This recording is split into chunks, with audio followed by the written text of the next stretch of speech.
బాబాయ్ ఇంట్లో ఉన్నప్పుడు ఒకరోజు నానమ్మ బాబాయ్ని దగ్గర కూర్చోపెట్టుకొని అత్త తన కూతుర్నిచ్చి పెళ్లి చేయాలనుకునే విషయం బాబాయ్తో చెప్పేసింది. దానికి మా బాబాయి కోపం తెచ్చుకొని నిన్ను నా కోడల్ని నా కూతురిలా చూసుకున్నా, తనని అలా ఎలా పెళ్లి చేసుకోమంటారు అని ఆ టైంలోనే తన లవ్ మ్యాటర్ కూడా చెప్పేశాడు నానమ్మ తాతయ్యలకు.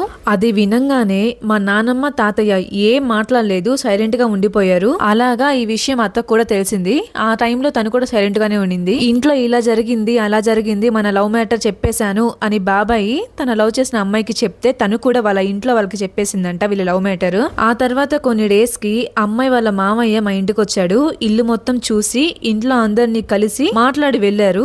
ఆలోకే పెళ్లి చేద్దాం అనుకునే టైం కి మా క్లోజ్ రిలేటివ్స్ వాళ్ళది ఒక ఫంక్షన్ ఉంటే అటెండ్ అవ్వాల్సి వచ్చింది. అందుకని ఆ ఫంక్షన్ కి అందరం వెళ్ళాము. ఫంక్షన్ అంటే తెలిసిందే కదా, అందరూ బిజీగా ఉంటారు. అలా మా బాబాయ్ కూడా ఫంక్షన్ పనుల్లో బిజీగా ఉన్నాడు. అందుకని తన ఫోన్ నా దగ్గరే ఉంచి మళ్ళీ తీసుకుంటా అని చెప్పి వెళ్ళిపోయారు. అప్పుడే మా రిలేటివ్స్ లో ఒక ఆమె హెల్ప్ కోసం నన్ను పిలిచింది. సో బాబాయ్ ఫోన్ అక్కడే పెట్టి వెళ్ళాను. కరెక్ట్ గా అదే టైం కి మా బాబాయ్ లవర్ కాల్ చేసిందంట.